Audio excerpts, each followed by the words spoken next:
Hey everyone, this is Miss 1776 here. How's everybody doing tonight?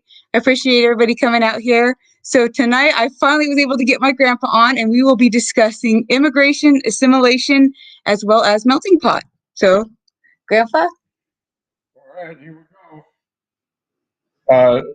Lori's been trying to get me on here for quite a while now, and so I've been thinking about. There's a couple of country singers had that song out. Grandpa, tell me about the good old days, and so I've been thinking about that. And my good old days is the '50s and '60s because that's when I was born and grew up. In the '70s, I was raising my own family, so I was already done grown as far as I was going to be. But in my growing up, in my time, uh, I lived in a diverse neighborhood of all the immigrants, and it was the GIs coming back from the wars and Korean, and they had World War II and some World War One vets, and they all brought their war brides home. So we had a variety of nationalities intermixed. We had one of the Japanese guys who was American Japanese joined the military. They sent him to Europe, and he married an Italian lady and brought her home. And there was a Mexican guy. He went over there and he brought an English lady home. So we had a pretty diverse group of people, and everybody kind of shared. And at that time, the assimilation, they all brought their foods. They all brought their different the nationality foods, and they shared with all the women in the neighborhood of making all these different foods.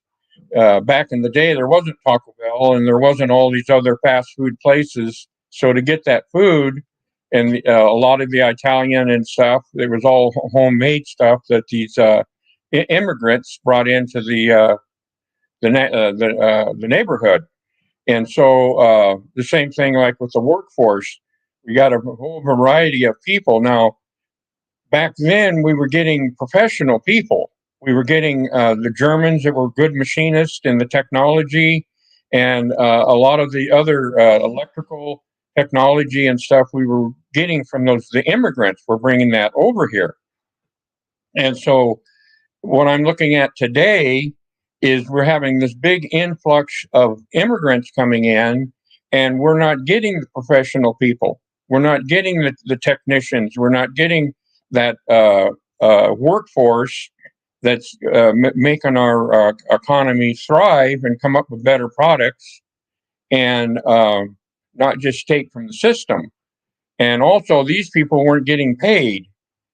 Today, the immigrants are getting that money, that stimulus money, and all these tax reliefs and thousands of dollars of government funding that's adding on to our budget.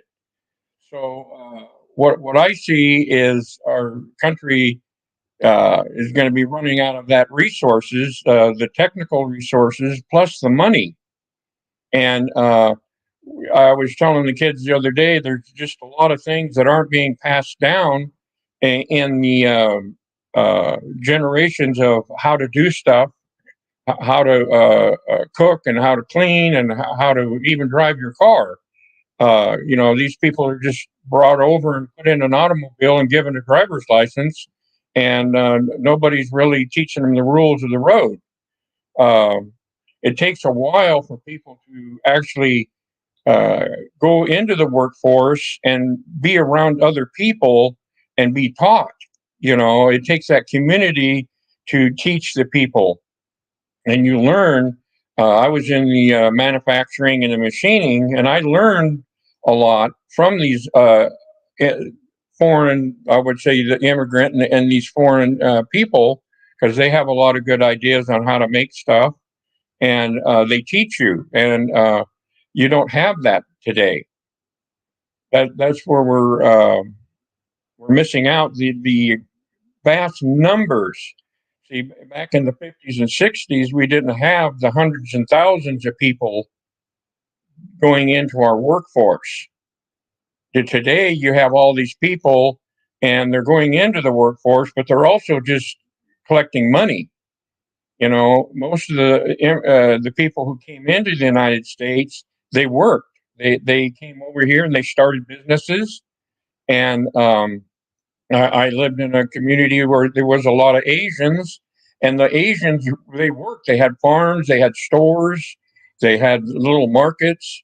I mean, I can remember my mom having credit at the little Chinese, little local neighborhood market. They would give my mom credit, and I would go down and buy the groceries, and she'd give me a list, and they would just put it on her tab. Well, I couldn't go down to the 7-Eleven and have uh, somebody at the 7-Eleven give me credit today, and so a lot of that stuff is not here anymore.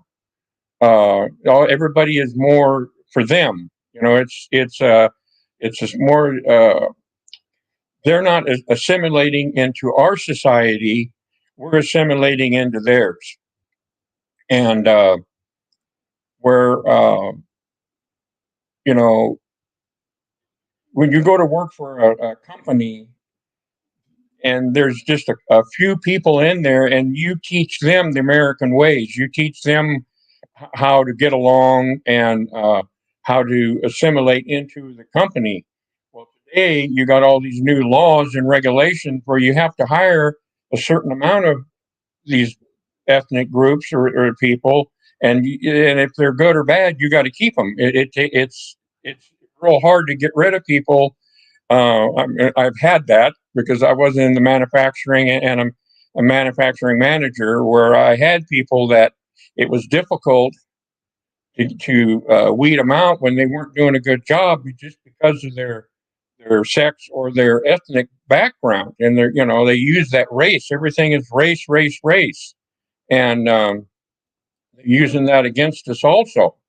So we really have a hard time, and I don't know how. Basically, people are people, and you're going to find that all groups have a certain. Um, I was talking with my son today about that, and about the street vendors, and we were talking about, well, if the city would give them a place where they could go and sell their vegetables or their oranges instead of being on the median and out in traffic, then they would be able to make money, which we don't have a problem with, and everybody would be safe, and the traffic would flow and everything else. But there's always going to be the one guy that's going to say, "Hey, wait a minute! But over on that median in the middle of the road, I'm making a lot more money, so I'm still going to go over there and do that, even though they give them a nice place to sell their product." Or the same thing with the food carts. If they would give them an area where they could go do the food carts, well, there's always going to be that people that are going to say, "Well, but yeah, but I'm going to make more money over here in this dangerous area," and so it's getting people to uh, see that the betterment of the society and the people, if they would all kind of follow the rules. But and that's one thing. I don't know how you get people to follow the rules because they're not being taught like we did in the workforce. I mean, the same things at the school. When I went to school, there was bullying. Yeah, everybody got bullied, but you got bullied because you were a geek and you were doing some stupid goofball thing.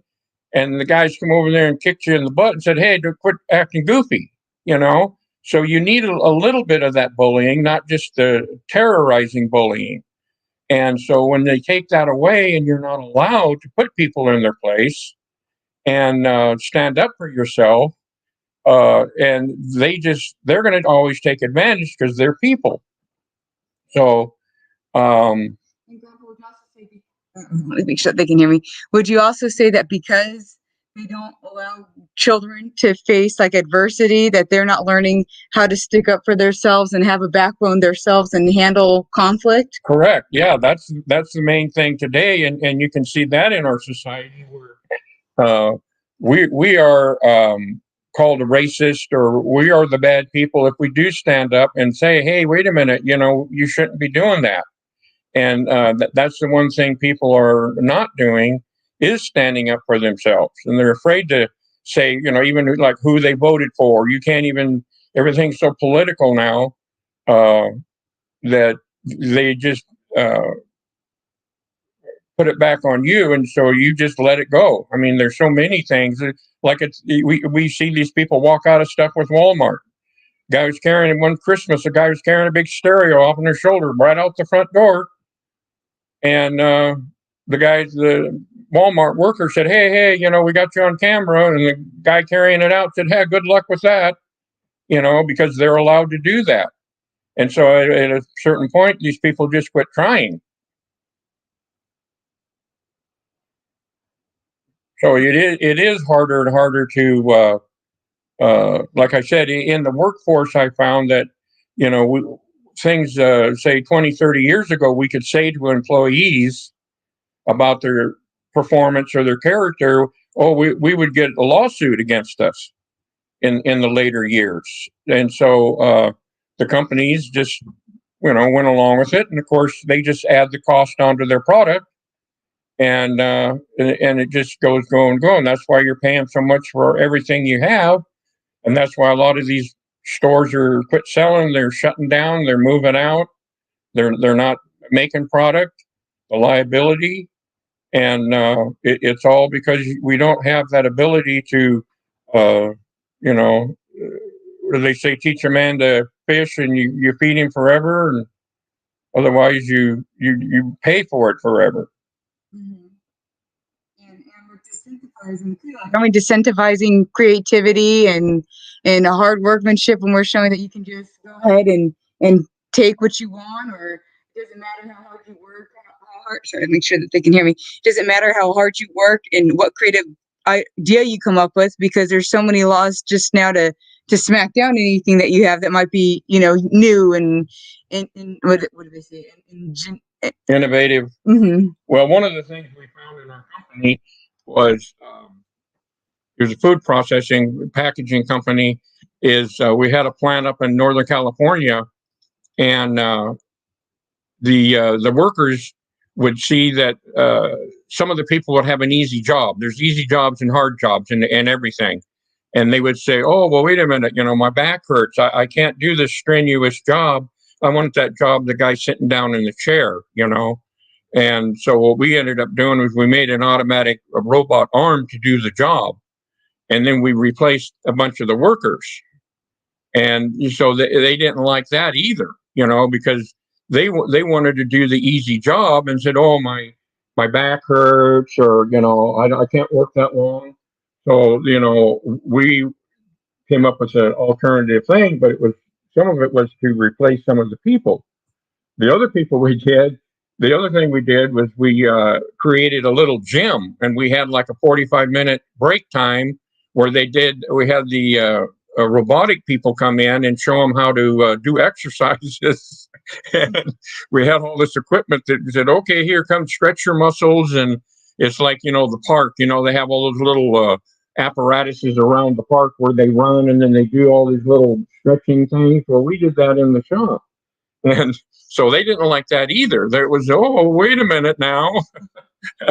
It wasn't so much that their back hurt. They just didn't want to work, and they saw an easy way out. And I know we had previously kind of talked about this topic, but I know that you were telling me how one of your jobs that they used to provide. Sorry, to make sure that you guys can hear me. That they used to provide like meals and dinners and stuff, but then it was being taken advantage of people like taking more than their allotment, like taking more hamburgers home than the one that. Oh yeah, well it was a company I worked for, and the guy he's got a lot of money, more money than brains. What we said, and he would actually bring the In-N-Out truck to the company, and they would serve In-N-Out burgers. He'd have a big luncheon thing, and these people would come in with their little minivans, and they'd actually load their minivans down with 20, 30 these hamburger things for their family at home. And it was just like, wait a minute, now that wasn't the deal. And so then he quit doing that, and he did an ice cream truck. He did several different things that he was trying to do. And then finally he just said, "Hey, wait a minute, that you guys are taking advantage of me." And then they thought it was owed to him. Then it was like, "Well, where's the In-N-Out truck? Why isn't it coming no more? Why isn't the ice cream truck coming? Why isn't this? Why isn't that?" They're demanding they're goody, and he tried to say, well, wait a minute, that was just extra. But they were taking really, really advantage of him. And when he quit, it was like he was doing this terrible thing. And I don't know if that's a cultural thing, but there again is just he's limited on what he can say to them because he's going to end up in a lawsuit. It's like it's owed to them. Yeah, and it seems like nowadays too that people, they just feel so entitled and they don't realize that their entitlement is actually screwing them out of like a lot of stuff. Like you said, that people felt owed. So because they felt owed, they lost it. I know there was like another story I was told where someone was getting really good Christmas bonuses. And obviously sometimes Christmas bonuses are also tied to whatever you make. And so some people are getting bigger Christmas bonuses. And so what happened was someone had complained about the Christmas bonus. And so instead of making it all even, and these were like thousands of dollars, very generous Christmas bonuses, the company just went, okay, and took the bonuses away. Oh yeah. Yeah. Oh yeah. We were some serious bonuses. I mean, I've gotten up to $15,000 bonuses before. And, cause I was up in a higher management, but some of the other people didn't. Well, I was doing more than the other people were doing. The guy sweeping the floor, and so it ended up that just everybody got a turkey. Okay, here we'll give you a turkey for your bonus. If you're going to complain, because it is something that is it's earned. I did earn that. I mean, I did a lot for that, and so these other people, like kind of like the people with the working on the equipment, they see somebody doing an easy job and everybody wants the easy job. Well, that doesn't work that way. Everybody kind of has to share in the hard stuff, but when they take advantage of it, then at some point you just got to say, hey, enough's enough. You don't get anything. So Grandpa, I was going to ask you another question. What advice would you like to give this generation? What do they need to do to save and kind of help America? Because obviously you've seen how far we've fallen as a country. What do the young generations need to start doing? What do the younger parents need to start doing? What do you think needs to start being done to kind of correct the issues of today? Well, okay, so the biggest thing I see, and I actually see it in my own family, is the accountability of the kids. And you got to make the kids accountable for their actions. You can only give them so many cars. You can only pay their bills so much, and you can only get them out of trouble so much. And you got to make them and the younger generations stand up and do what's the right thing. And at a local level, you got to stand up for your rights within the city and the counties of what you can do and take control of the graft and like the stealing at Walmart. Somebody has to stand up and say, you got to stop that because Walmarts are going to close their doors and move on. And when it's gone, I was watching a program like up in San Francisco, one little shopping center, like most of the stores are gone because they didn't do that. They just let the homeless go in there and they let the thieving and the stuff going on. Now they don't have the stores. They don't have that. And you can't get that back. The thing I see is that when it deteriorates to a certain point, all the little mom and pop places that worked 20 and 30 and 40 years that were shut down during this COVID thing will never come back again. And the younger generations aren't going to pick that up and go with it. So we've got to kind of try to get that drive, put the drive back into these younger generations to get something going. Don't just count on the government. Don't take the stimulus money. Where's my stimulus money? Where's that money? The government was just paying everybody off, and people got used to that. You got to be able to teach them how to get out and work a job, work two jobs, and pay your bills and pay your way.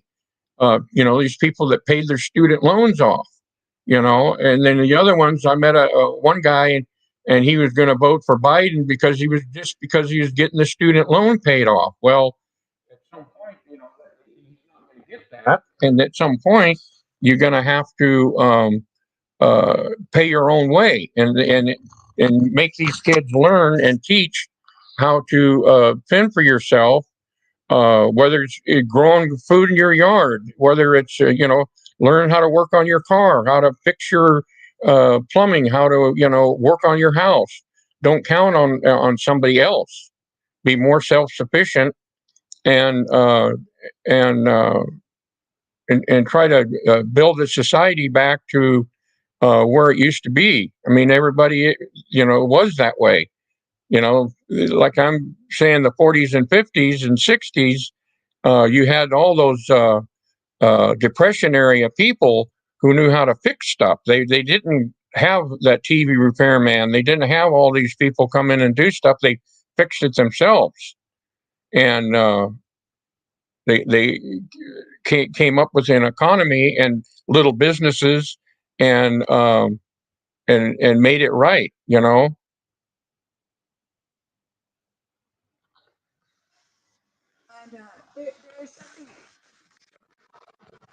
there was something that you told me that was pretty, I thought was really neat, that back in school, because now we've seen where the schools are just kind of more, it feels like indoctrinating the kids, but back in your day they actually would teach the kids like some survivalist skills, like how to start a fire and stuff like that, right? Didn't they used to do something? Yeah, well, we had the full shop classes, and we had metal shop and the wood shop and the electric shop, and we had the basic training, and in our gym classes they taught you how to do stuff, and to be able to make something, make survival stuff, to be able to get along, find directions. It wasn't a full on Boy Scout, Cub Scout class, but they did teach you stuff, how to manage things, so that if you did go without, they were those teachers were that generation from the Depression area, and their parents, where they had to learn how to survive. You didn't count on. They were teaching you not to count on the government, not count on the people.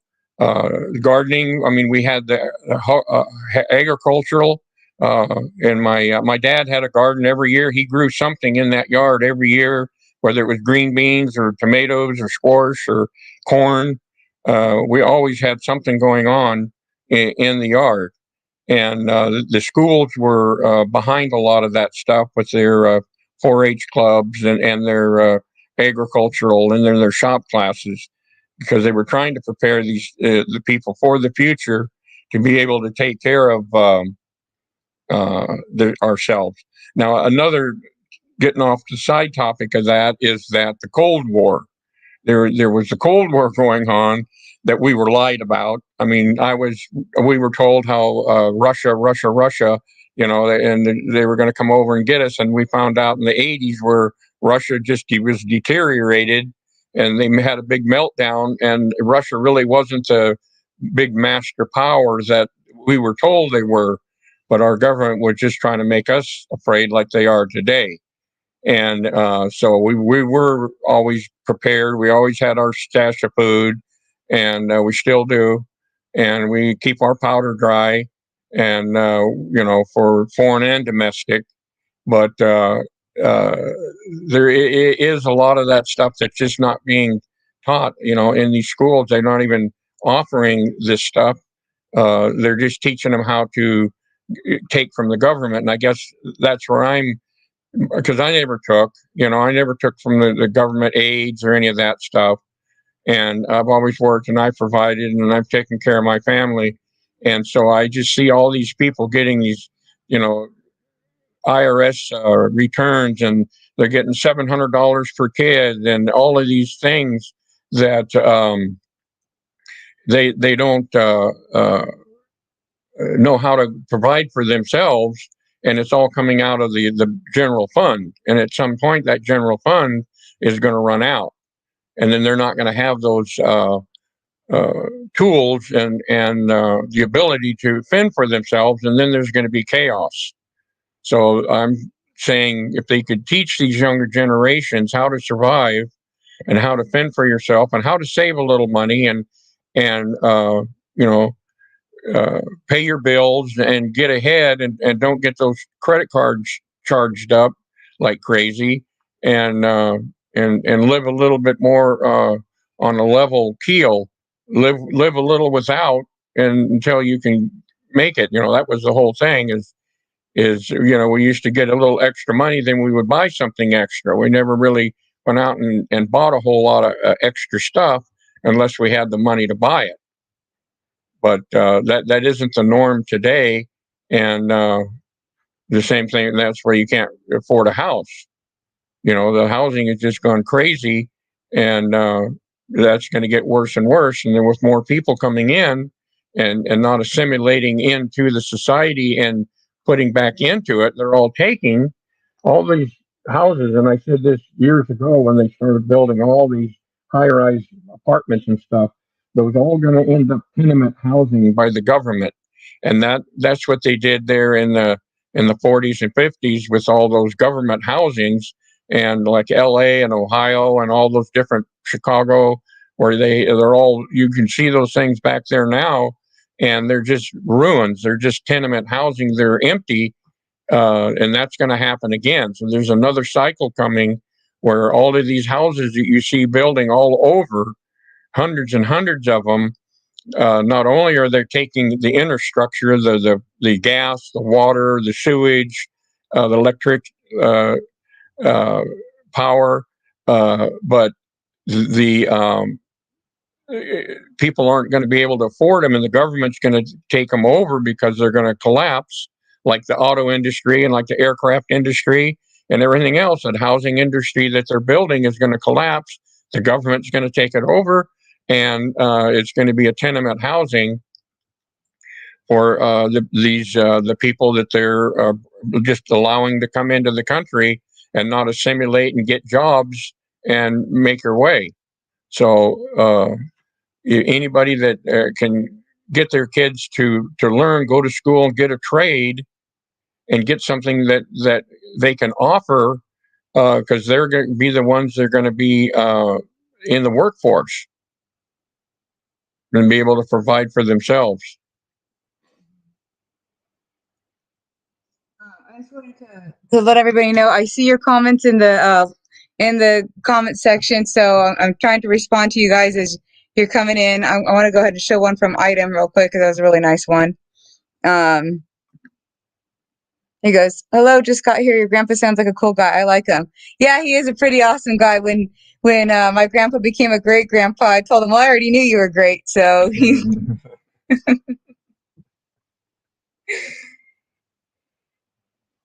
So, Grandpa, are there any? I know some people are asking for some of your stories because they know that you're famous for some of your let's see, like I always like to tell them about how when we went to the inauguration together, how every once in a while someone would kind of give me a look like they wanted to get into it because they didn't like my hat, but they would look right next to you and see you standing right there and kind of think twice. So are there any stories you want to share with us from your past, from your fun old days? I don't know what kind of a story. What What from with you and your best friend? Oh, me and my Kubota stories. Yeah. Oh well, those are running around and being rowdy times. Yeah, we've got into it, mixed it up a few times with people that he okay. So Jerry's kind of I guess a character. He's a half Chinese, half Japanese.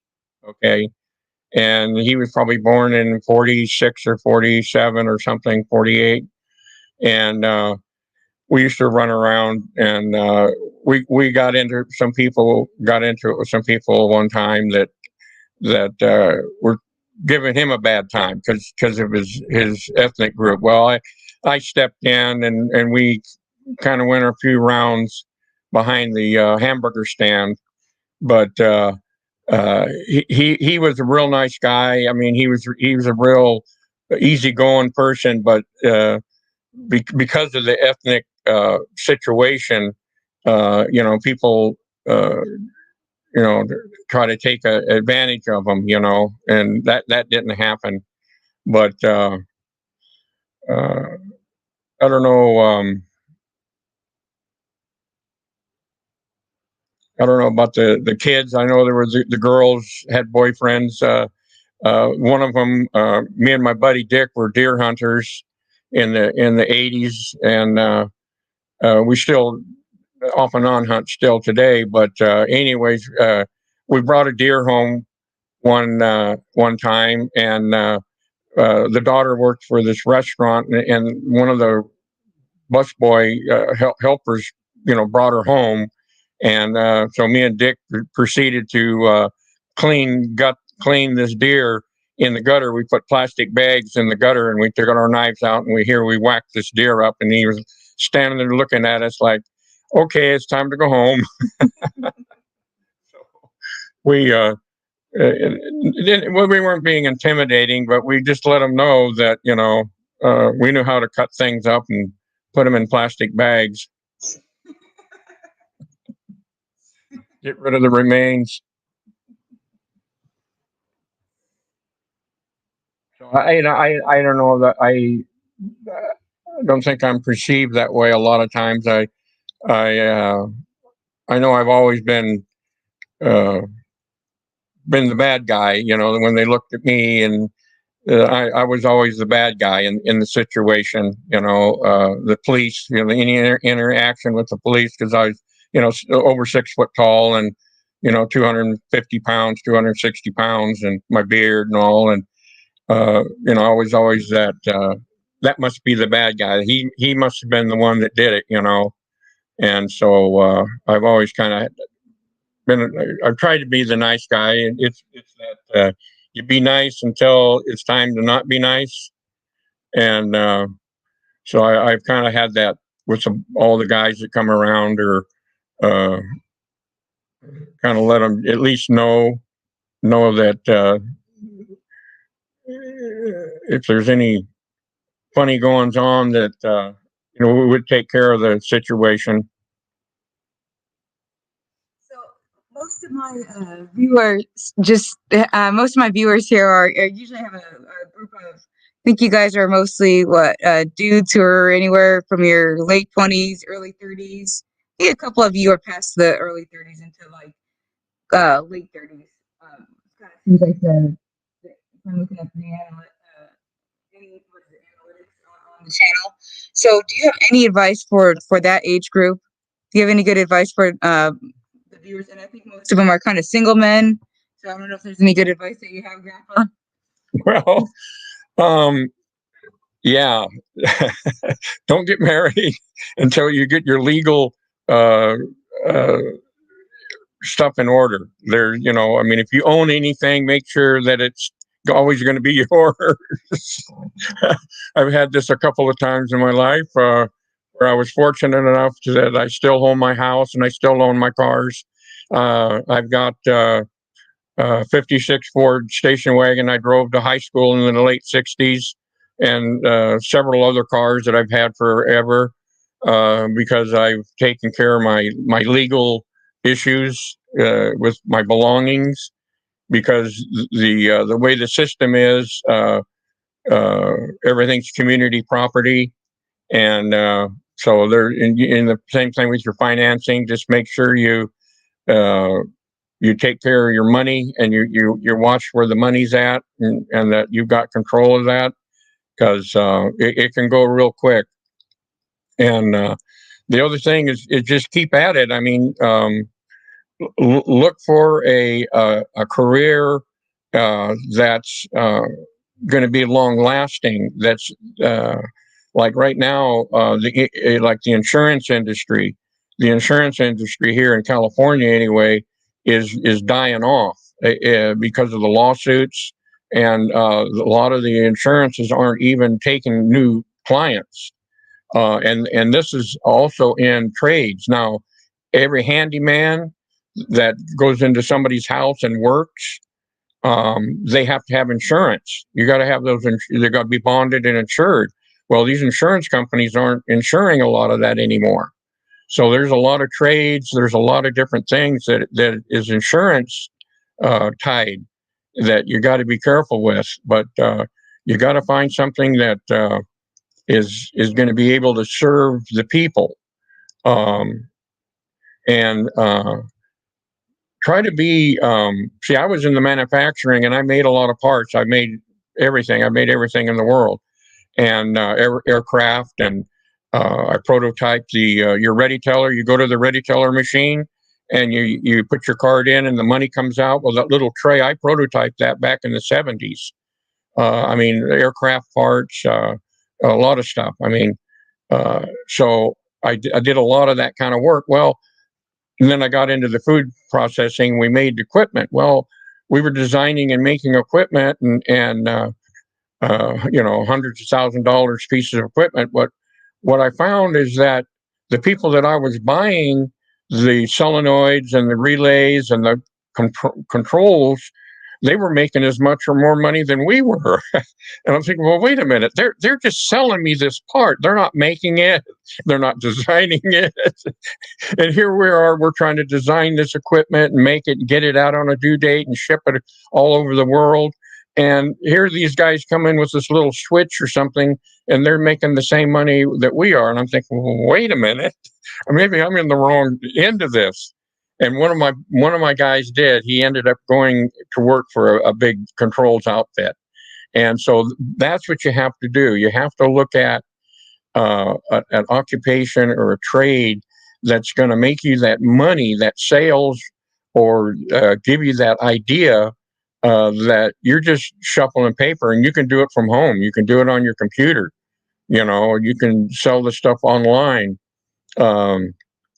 So you don't try to think outside the box and come up with that new mousetrap, because what you want to do is sell the little spring that makes the mousetrap work. See, so kind of look at something like that. That's what I would do if I had it over to do again, is try to be that middleman, and you can make some really really good money, and no pressure, no real due dates other than getting the parts on time to your customer, but not try to be the hero and come up with the newest and improved version of something. Just sell the little widget that makes it work. So I, like I said, I'm watching your guys' comments on my phone to see what everybody's saying. So I see that we do have a question. So I'm going to go ahead and pull that up real quick. So this is from Item Wizard. Advice for people struggling with looking to get a raise or be more confident. Well, okay, there you go. And that's what I'm saying is, you've got to show initiative, show something within your job. Okay, I'll tell you my son. Okay, my son works for a company, and he is in the shipping department, and he didn't have anything to do, so he went out and started cleaning the windows in the front of the building. And the owner saw that and gave him a raise. That's not his job, but he saw something that needed to be done, and he did it. It was so you got to show some initiative. You got to look at your and do more, and not just be the guy that says, "Oh, I want to sit in the chair. Those people over there working sitting in the chair." Don't be that guy. Do a little more initiative and learn. Get on the internet, your product, whatever your product line is, learn about it, and maybe you can put some initiative. Another friend of mine, his son worked in a construction, and he learned how to run equipment, and he kind of learned the process. And he was in the building with the engineers, and they were going to do some put some forms. They were going to pour some cement, and he looked at the drawings and said, "Oh, that isn't going to work that way." And he took it upon himself to learn how it's supposed to be done. You know, he wasn't just running a tractor. He learned how those forms were supposed to be done, and he saw that they weren't going to do it right. And he said, "Well, that's not going to work," because he took initiative to learn how it was supposed to be done, and they ended up promoting him. He's a supervisor now on the jobs. But you got to do that. You got to don't try to do your boss's job. Don't do that. But at least learn the job. Learn every aspect. Learn what the other people are doing. And even though you don't need to do their job for them, and don't do that, because that's going to be your job. But at least get some initiative, and the people will see that.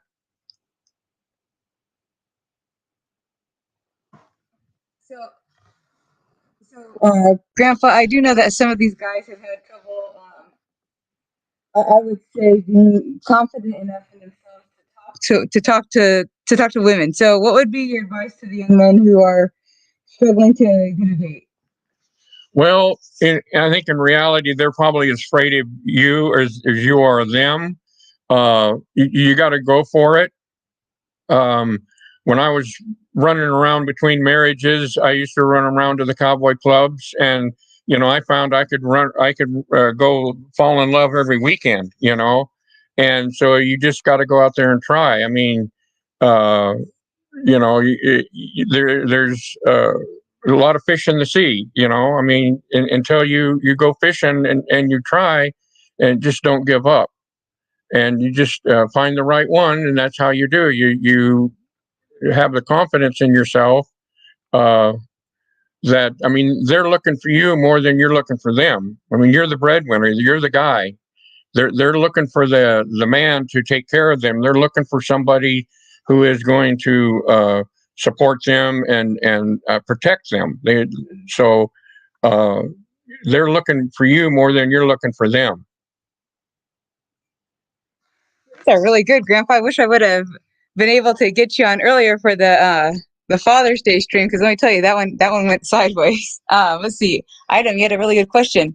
Actually, interesting question. Where would you say is a good place to meet potential dates? Oh, and one thing from Hale. Hi, sweetheart, and hello, sir. Oh, thank you, Hale. This is my grandpa. And so where would you say is a good place to meet dates? Well, okay. For the good place, a buddy of mine says Walmart, but he's a real player. He's not too choosy. But see, anyways, sorry, Mike. Anyways, no, I would go to whatever you're into. I mean, if you're into old cars, go to the car meets. If you're into gun shows, go to the gun shows. If you're into baseball, go to the baseball games. Go because you need somebody that's going to have that common goal, the common interest. Go to the church, go to go to the beach, walk around the beach, go to the malls. I mean, you're going to have to find somebody with some common goals that's going to like to do the things you like to do. I'm in the car guys, so I would want to find somebody that's into cars. I mean, I have a lot of car guys, their wives aren't into cars, and they won't even get in their cars because they're old and they're smelly, and so they have this car that they can't really go anywhere and have fun with. Well, you need to find one that wants to do that. So whatever you're into, whatever you like to do, go there. Go to the book readings. They have these Barnes and Noble and these different places. Sit down there and read a book. This is really good advice. If anybody has some other questions they would like, go ahead and drop them, because I know we're getting close to that hour mark, which is usually when I try to cut these things. And let's see. And just real quick, shout out to Hale. Hale, I'm so sorry to hear about your Twitter channel, and maybe that'll be the next topic of our conversation that I'm so sorry to hear that you were censored on Twitter and that now you've been banned. Let me know if we can do anything and try to get your channel back. So Grandpa, what do you think about all this crazy censorship where people just are not allowed to talk about anything? Like people are so scared to have any voice. Well, that's the government, and they're trying to do that on every level, and that's where the people are going to have to come together and have some kind of a grassroots either lawsuits or get together and show them in numbers that people need to be heard, and they're going to be able to say certain things and not be afraid to talk out and be censored. That's the way it is with everything. And it's a local level. I know even our local government here, the city council, you go down to your council meeting and talk to them. Well, our council meeting, you have to send them a letter ahead of time telling them what you're going to say. And of course, then they're going to tell you whether you can come down there and say it or not.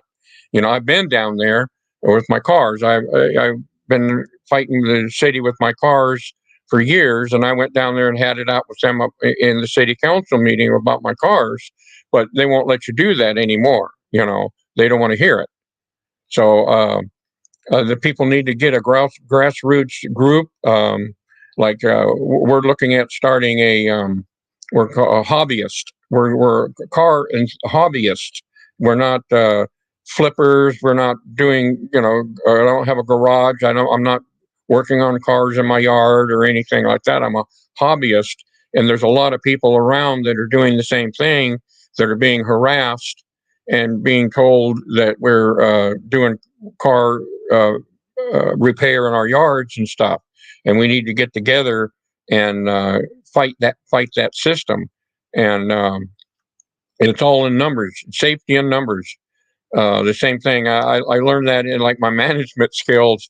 When there was things going on within the company, I would just go around, get everybody that was on board with a certain issue. So when we had our meeting, everybody in the meeting, maybe one or two guys, we got outnumbered.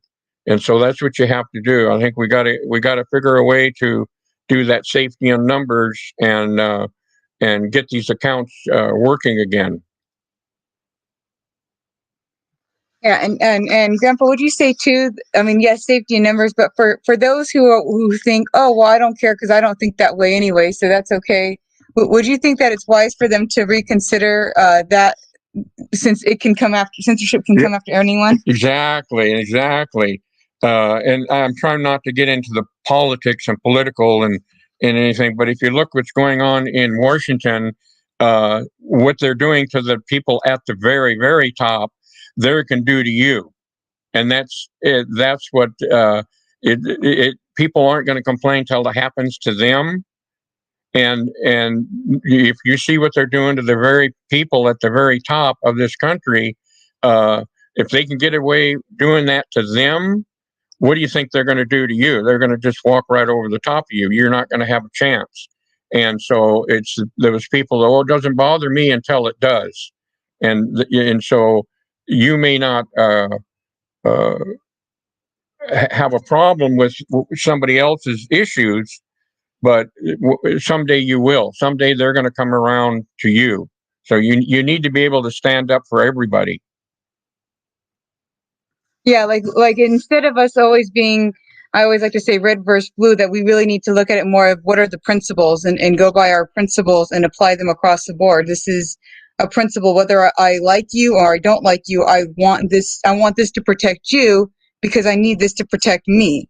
I need this to protect our country and keep us going. Yeah, exactly. There is no red and blue. It's all one country. That's what we're missing the point on is say Russia is Russia, and China is China, and Korea is basically Korea. And so there is no left or right here in America.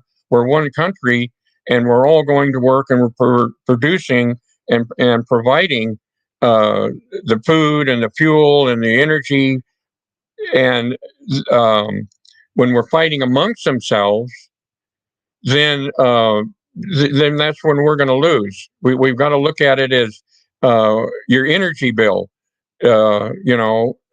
Everybody's paying an electric bill, and so the decisions that are made is going to be for everybody. It's not a Republican or Democrat decision on the energy, because that bill doesn't say Republican.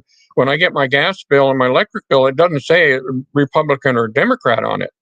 I'm getting charged for all of the shenanigans that have been going on and that's been allowed to going on for years. I mean, Lyndon Johnson put in the power grid in Texas, and they said, "Oh, that was a great deal," but it was his family and his friends that did that. They all got money, and we're all paying for that. We're paying that extra amount, and that's going on with all of the politicians on many fronts. So it's not a left and right or Republican Democrat situation. We're all in this together, and that's the way we got to look at how do we solve that problem as one, not left or right. You see those people in Congress and the Senate fighting back and forth on the different sides of the aisle, but it's still the energy. It's still our economy. It's still our food. It's still everything that's making our country work is one. There isn't a left and a right bread line. When you go down to the bread line to get bread, there's not two lines. There's not. It's all one line. And that's what people have to realize, is that we all got to come together as one to make that product work. So I see Item Wizard. Let's see. I saw that you had another question. I want to read this real quick. Also, thank you, Grandpa. Thank you, Grandpa. I'm glad I stopped by, and I appreciate your advice. Well, we're glad you stopped by too, Item. And let me get to your question. Any advice for people with depression trying to get themselves together? What one? Do you have any advice for people with depression who are trying to get themselves together? So right now in our country, we have like a lot of young men who are dealing with depression. So is there any advice that you have for the young men dealing with depression, trying to get themselves together to have a better life and be better productive in society? Yeah, you need to get out and see the world. You need to go to the beach. Just go down to the beach and sit there and watch that ocean. Go out and watch the birds. Watch the nature. Watch what this country we have is a great country. There is a lot of go to the mountains. Look at the trees. And sit there and figure out, okay, what do I need to make my life better? And a lot of people are depressed over money and bills and stuff. They they can kill you, but they can't eat you. That's a phrase that we used to always say. Back in the day, you're hanging out with the guys. You go, oh, you can kick my ass, but you can't eat me. I mean, there's only so much they can do to you. So don't worry about it. You'll be okay. You always figure a way to get out of your situation, and there is the brighter side. I mean, this country is the greatest country still, and people get it out and work and figure out to not divide the country and bring it back into one. And everybody do a little bit. We just one day at a time. It's like one of our buddies. We're working on our cars and building a car, and he says, you just do a little thing every day. You do one little. You don't have to build a whole car all in one day. You just do a little thing, just one little thing, and then pretty soon the car's going to be done, or you're going to see an accomplishment. Well, you got to do the same thing. You got to do one little thing that's going to make it better, and do something you like. Do something for yourself. Like I said, go out there and enjoy and see how we got a pretty miraculous environment, this universe we're in. It was put together pretty well, I think. And if you kind of enjoy some of that and see how much bigger the world is than you are, that your problems aren't very big.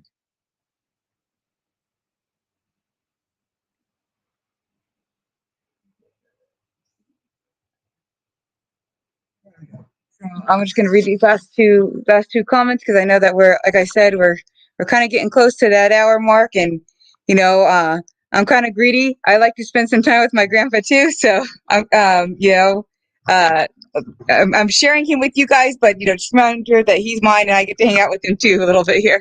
So let's see. Hail the Lord. Spend time with God. Oops, sorry. Post your thing. Spend time with God. Make him a part of your life. Good. That's a good answer. That's a good response. Item. I'm the kind of guy that works hard to deal. Sorry, that works himself to death trying to make things better for other people. It's harder for me to reach out to people, but you're right. It's better to not be alone and enjoy things. Yes, Wizard. And then we appreciate you sharing. So Grandpa, looks like we're getting towards that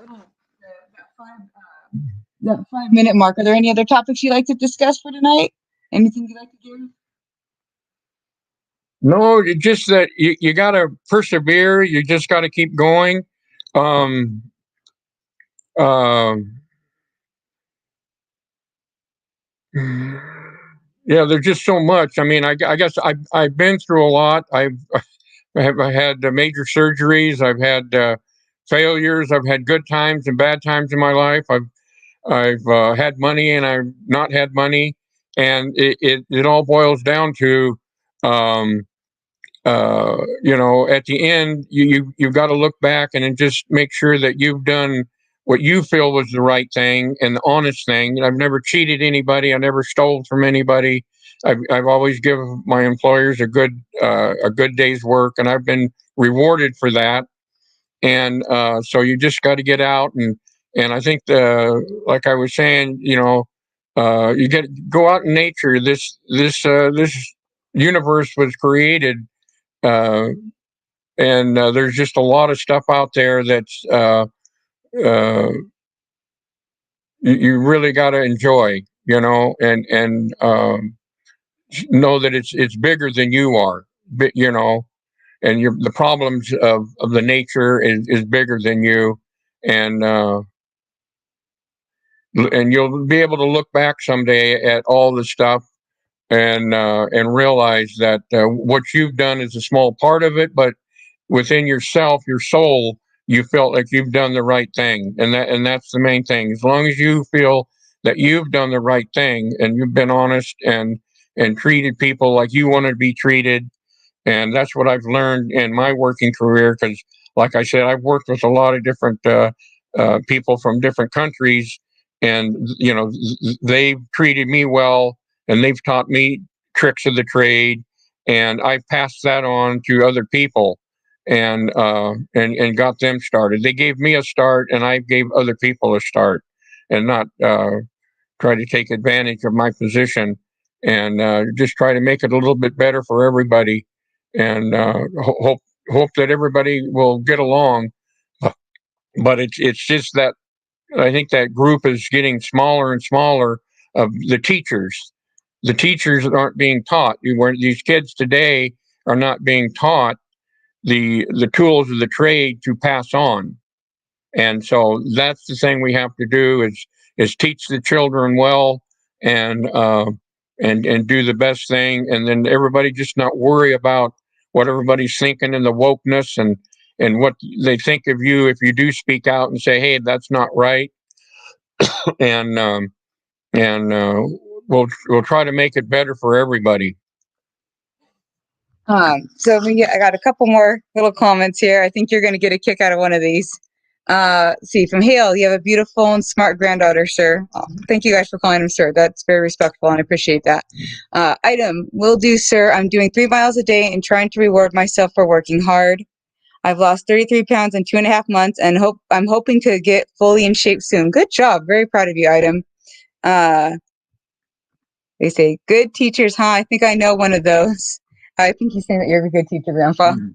And then this is the one I think you'll get a kick out of. He said, hey, 76's grandpa, your granddaughter is mean to me. Can you make her be nicer to me? Grandpa, do you think I'm a mean? Only to the people that are being mean to her. So you be nice to her, and she'll be nice to you. Don't forget, MSK, I am the apple of my grandpa's eye. And I've been the apple for 34 years now. Yeah. she's a special one. Oh, Grandpa, I know we're heading up towards this, the last few seconds here. So I just want to say thank you so much for coming on. I hope you come back again because it seems like, you've given some really wonderful advice. I mean, I know that you give wonderful advice, but, everybody else has really been appreciating your advice this evening as I've been watching the chat. Thank you, everyone, for being an active participatory or participating in the chat. Always appreciate that. Thank you, Item. This is y'all end the stream. Have a good day. Thank you, everybody. Much love. Thank you guys again for showing up. Anybody who's rewatching this after the stream, thank you guys for rewatching it. I appreciate it. Like I've always said, I'm the apple of my grandpa's eye, and he is the apple of mine. So thank you guys for being respectful. It's always appreciated asking good questions. And if you guys are respectful, then I can always bring back guests again. So, Grandpa, we'd love to have you back on again. Do you want to go ahead and say a few before we say goodnight? Yeah, I'll be back. We'll get our mini brain here to see if there's some more information. But basically, it's just be kind to others. See, I grew up in the time where we opened the door for the elders, we opened the door for the women, we help people with their shopping cart out to the grocery store, and just be kind to other people and be treated like you want to be treated. And then also do something for yourself every day. Reward yourself with something every day, even if it's just 5 minutes of silence. If you have a bunch of kids and craziness going on, do something, put some music on, just reward yourself, give yourself something every day, and do it, whatever you're doing for yourself, whether it is the weight loss or exercise or do it for yourself. Don't try to do it for somebody else or to impress someone. Do more for yourself. Do a little bit for yourself every day. Perfectly said. Well, everybody here thanks you. Everybody have a great one, and everybody have a good evening. Bye, guys.